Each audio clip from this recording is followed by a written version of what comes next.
What's up everybody, and welcome to my introduction and explanation video for my Pokemon Omega Ruby Forever Wedlocke Let's Play. So you may be asking yourself, what is a Forever Wedlocke? Well, a Forever Wedlocke is a Nuzlocke variant where players use self-imposed rules to make the game even more challenging for themselves.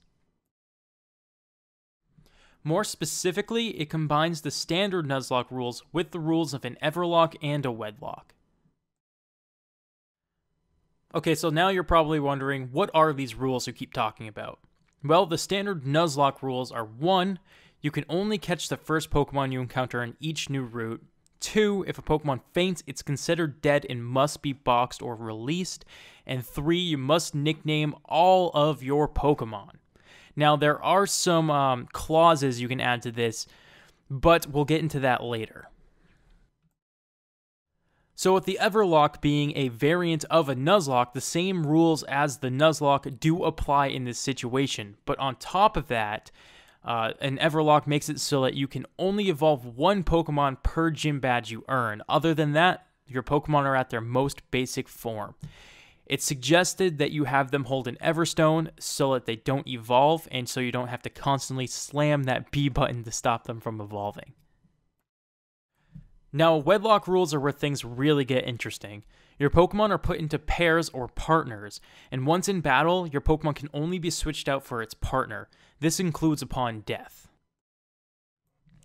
Now, the way that you partner a Pokemon is by catching a Pokemon of the opposite gender and pairing them together. So let's say I started with a male Pokemon, and then on Route 1, I caught a female Pokemon. That's a legitimate pairing, so those two would be partnered together. Let's say I run into a male as my first encounter. That wouldn't work in this instance because I'm deciding to do male and female partners. You guys can play 2 males, you guys can play 2 females if you want, but I'm playing a male and a female. So if I run into a male Pokemon and I already have a male Pokemon, that is not a legitimate pairing, so I would have to re-encounter. Now, if my party is already full and everybody's partnered, I can catch that Pokemon no matter what gender, because it's just going into the box anyways. If you want to learn more about the Wedlock rules, because they are very complicated, I'm going to leave a link in the description to a video of Marriland's. He is the creator of the Wedlock, and he does a very fantastic job of explaining all of the rules for you guys. So make sure you check out that video down below. Alright, so let's get to those clauses. A clause pretty much is a workaround to a certain situation in the game that might arise.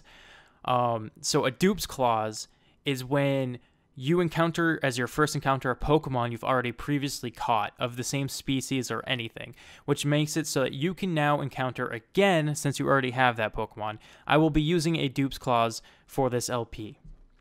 The next clause is a shiny clause. Now this one's here to stop you from ripping your hair out. So if you run into a shiny in the wild, even if it's your 55th encounter on that route, you can still catch it. It doesn't matter. The only other rule I can add to this list that's not a clause per se is a level limit. I'm not going to go any higher level than 5 levels ahead of the gym leader. Now, I say 5 because this is an everlocke, which means my Pokemon stats are not going to be at their peak for those later gyms. So I figure 5 levels isn't too bad of a leeway for me. So anyways, guys, with that, that's going to round up all of the rules for you guys.